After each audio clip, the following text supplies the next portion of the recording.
take that bike. Show you how good God is. So from Tijuana you go across, really you're below the border, but you're going all the way across. And you're getting ready to hit Nogales or 15 going down, stop, to Los Mochis, and pretty soon you'll be in Sinaloa and all of those places. I see the names on the thing now, you know. Tres Rios. Tres Rios is a part of Culiacan. Culiacan is the center of drug trade in the Western Hemisphere. And it's been the center of drug trade. And that's why they call it Sinaloa cartel, you know, and all of that. So I was heading on down there, or I was heading across, and I'm on the highway, going through the Sierra Madres, and on nice asphalt road, and guess what? That asphalt cut out. No asphalt. And you're in that same, it's a strange feeling. I scratched myself up pretty bad, but I had a helmet on. I didn't actually get hurt, I just got scratched up. And I was dazed, just googly-eyed for a while. Guess what came along? A Mexican tow truck. Right behind, just like stuff happened around here. Right behind a Mexican tow truck. And took me to Nogales, to the border, and across the border, and I took it to take it and park it at the Honda shop. And parked at the Honda shop, I left it, I never went back, and I wanted to get these parts. But the thing about it was, the road ran out of out of asphalt, and then the asphalt kicked in as I went around the corner. So I actually fell.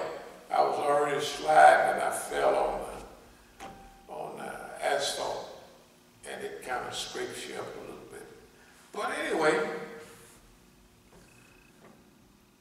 I thought about it a while. That influenced me to come back to America and take care of all of this. I was already in the mood, you know what I mean? And I had a few things going on, but around that time I came on back to the U.S. Of course, I went right back across the border after dropping it off at the thing, you know, I ain't gonna still on this side. Anyway, I kind of cruised around a little bit. Then I turned myself in. But do you remember the late 70s and the early 80s? Guatemala, the death squads, down in, they were killing nuns down in Salvador. I couldn't have got through Central America. I'm going back to South America. I couldn't have got through nowhere on the Pan American Highway. See, I'm going to ride all the way down. I'm going to get on a boat, go across whatever bridge to go across the Panama Canal. And I'm going to ride all over Colombia. I'm going to be free as a bird. You know what I mean? And at least I can get 20 minutes head start on these airports and stuff. Because you ain't going to get no head start because the police going to stick a little beeper on your bike. Right? Then you're going to beep all down to South America. They haven't had them things out since the 30s, the 40s. So anyway, I'll get back to the story. Forget about all of this, but this is all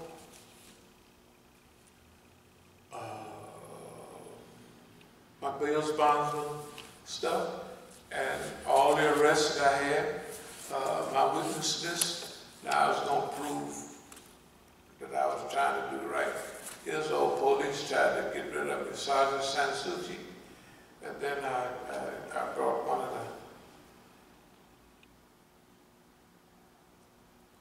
of the police's, Officer Dillon.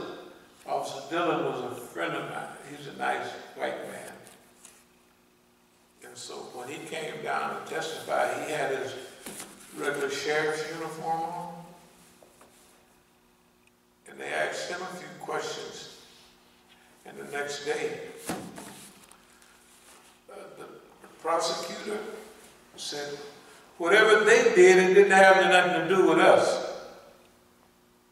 In other words, when one of their people, the white man, said, no, that guy was on the compound, our compound. Like, remember them old time county farms? You're on the county farm for 10 days, you know. And I'm driving a truck around. And so the boss man is a friend of mine, also Dylan. He's a nice young guy, you know what I mean? So he ain't gonna bother you or nothing. Sergeant Sansucci come on me over with a pistol on. Now this is minimum security where I'm at. I'm doing 10 days. And they take me to Greystone, that's maximum security. For what? Then when I got over there, anyway, it's a long assassination attempt. When I said Sergeant Sansucci's name in the court, this court, I said, yeah, it was Sergeant Sansucci. And they just,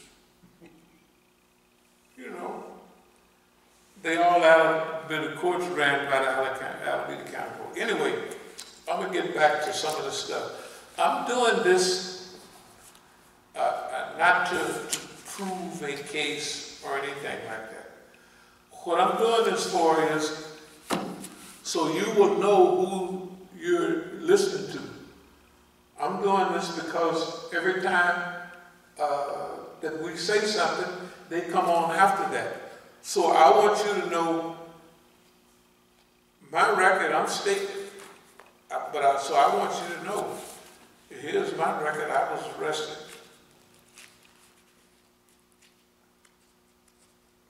Just last year, 4 times. Yeah, just 4 times.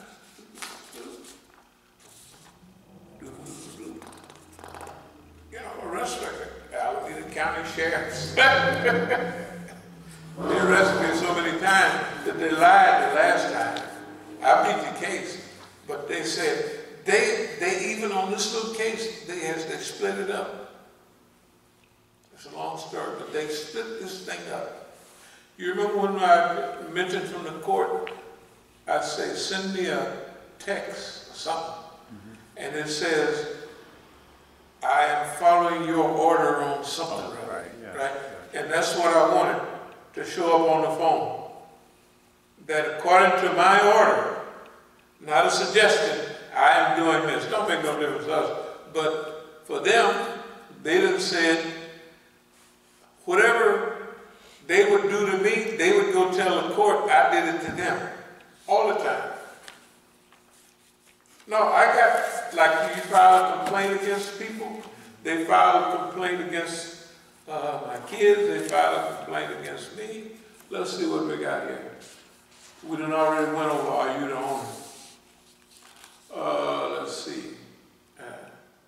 Did the witness make a statement in the past that is inconsistent or consistent with his or her testimony? The district attorney is asking you to rely on his word alone to convict him and some documents he made. There's no evidence at all other than his word that he is CEO. I got the deed. Just imagine this. One of these it says that I showed them the deed, you know. Well, I done showed y'all all the deed before, so don't worry. I got the deed. I showed them the deed. They take me to jail anyway, to the property. Because that's what they're doing. You talk about punking the FBI and Oakland Police Department and the CIA and all of that. So they say, okay, nigga, we'll just show you what power we have. We'll put you in jail anytime we want, for any reason we want. We don't have to make no, right? That's what they're doing. Now, their calculation is that eventually, Mukhtar had one of these this is my passport thing, and he had one of these. I keep a few of them with me. If you would remember the stuff that I took out there in November of 2017, it had 3 sets of material, all related to, I'm going out there now, I'm going to fight this case. So I'm going to give it to this lawyer, I'm going to give it to that lawyer, and, you know, probably keep one myself for them to review. And in that, I had this. So my lawyer asked, when I saw the paperwork I was looking, I said, man, of course they were showing it to me. I said, this guy got my passport photo and all that. She said, yeah. So she asked, where did you get that? Mukhtar don't understand. He said, he sent it to me talking about me. I didn't move. I was like I did a murder or something, kill somebody, you know, where they sit there and don't move. I didn't move. He said, I sent it to him. And so with all of this stupid stuff. And so he just rolling with all these lies like it don't make no difference. It's like everybody else around here. Just transfer here to Oakland. God. Right? People can say, I'm the bad guy. It don't make no difference. Right? The idiot can leave all that junk out there. Right? Right. Nobody comes by and says, oh, that's terrible. Right? They don't say that. They don't. It's okay. I'm going to get to the point in a minute because this is a good point. You have to realize at a certain time, or almost right away, this is a state document in the state of California.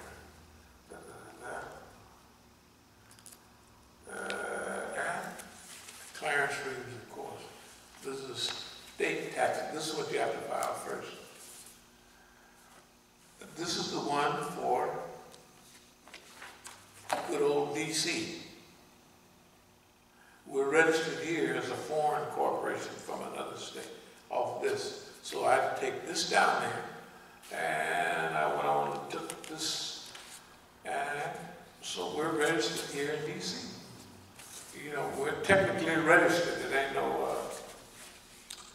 So anyway, let me get back to this stuff. You wouldn't believe it. It is hilarious. So anyway, let me get to a few more of these.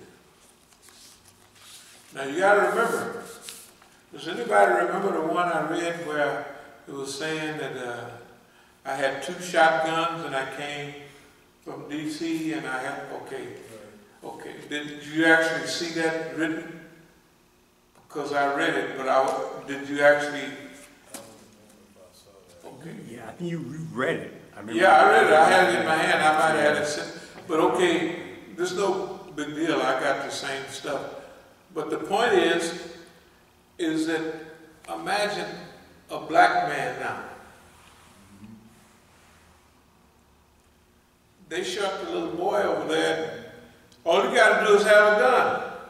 Right. Yeah. Now imagine me going to Oakland. I've been arrested all these times now. Right. It's not possible that the Oakland Police Department don't know who they're dealing with. Because the Oakland Police Department used to use me as a study thing. Here's what my son was saying when they asked him. He was my father. Every day, every night, we helped sheetrock that building. We helped, actually, the building was already gutted, but it was infested with rats. We used to have a pistol, and we shoot at the rats. They have a .22 slug, you know, for rats. Down in Dixie, the rats are a little bigger down there. No, in your house, there's a slug for rats. They don't have them up here because you put holes in the wall. But down there, them old, you've seen how the houses look. You can shoot it all day, it don't make no difference. So if you roll over and see a rat, you just pull out your stuff and start blasting. So we had one of those there, you know. a 22 slug. It's a real 22 pistol. So actually the building was already gutted, but it was infested with rats. Now the rats was, you know, we had opened up the sewer line to put in the sewer, we dug it all out, and them sewer rats was rolling in there. You know them big rat traps? When them big rat traps would hit them rats, man, they would be flapping around. They would sound like, they wouldn't duck them out right away. They'd be flapping all around. Hey man, that was serious. It was just dilapidated. It was wires loose in the roof. There was no floor. Now he has a beautiful floor. That was just the building, was just me. To me, when we first got it, I didn't understand it. Now, remember, these are my sons. That's why they forgiven, because they was here from Jump Street. And imagine I leave this big Hank, big cars and everything, and I come back, well, we'll skip a few times. And I come back, I leave driving Brohams, and I come back driving like that little yellow Volkswagen out there, driving that stuff. I had a little yellow Volkswagen, just like that, 73. It was a shock, because they wanted me to come back. They're looking at all them pictures. They're like little celebrities. My oldest son, he'll be 55 in a couple of weeks. He was like, he remembers very well. It's like a celebrity. You know, we was a celebrity family. To me, when we first got it, I didn't understand it. He didn't understand what, because we sleeping on the floor all dug out. But I was young at that time, and the building was just dilapidated and messed up. And what kind of services? I guess the question I should ask you, do you know when services were offered to the community? Services as far as Jummah services, any kind of religious services? Immediately my father, when I say he purchased, in the beginning, he purchased all these wooden chairs, even at first, because some of the people wouldn't be used to, you know, in those days, was sitting on the floor. So it was a church closing down, and they had all them old wooden chairs. So we'd have the masjid like this, and then we'd have all those chairs back there in the back. And he said, sometimes only 3 people would come. So they would stack the chairs, unstack, they hated that. You can tell by the way this is his witness stand here. He hated it. You know, in the beginning, it was real rough. But it was a challenge for him as well as for us. But he was our father, and we would stack these wooden chairs. He probably dream about wooden chairs. Right. You know, boxes covered. I know the sentiment, man. Sitting on wooden chairs. No, but that's why I forgive them. I already know what they've been dealing with. They did good for a long time. No, they just turn them into dope fiends and shoot them all up with dope and then shoot them with guns and try to cut them all up. I got what I prayed for. I said, oh Allah, keep these niggas alive. That's what I prayed for. I didn't pray for, so, you know, when you get what you pray for, don't start jumping up and down. I wanted them to stay alive long enough till they knew what was happening, because I used to tell them, and they remember it. I said, you know the stuff they use on the Soviet Union and the spy things? I said, they're using that on y'all. And the only way you're going to get through all of that is live just like me. And I could see in their face, good God Almighty. Because they thought, man, this is lonely, unrewarding work. Because they saw what everybody was doing. You know, listen, man, there ain't no reason. You know, they want a reward. They don't want, or something. Immediate reward. Yeah, you meet in the war. They're young. They don't want. And they thought, man, this is a lonely, hard. Why would you do? Why would you punish yourself to do this stuff? That's the way they looked at it. The jury must hold against the people about Masjid al-Islam or Mr. Mujahid the fact that the defendant was removed at gunpoint or that he was accused of having weapons but had none. Now remember, this one don't say I had 2 shotguns. The other said I had 2 shotguns. But this say I had guns. The SWAT team was there. Those military vehicles that you see on TV, they was outside the masjid. Every time I got arrested, the first time in September 2014, I imagine there's about 12 cars. I could see most of them. When they would come, when we would be out there defending the masjid, all the police, all the snitches, all of them, they was all on Mujahid's side. And remember, we're talking about Islam right now. What kind of Islam and what could I do to an individual that everything is fine? I done gave him the job of the century, and I done said things like, man, I looked on the page from the old school and I saw it was $100,000 on one page. That's why they stole all the material back. Yeah, it's okay, it's all right. But anyway,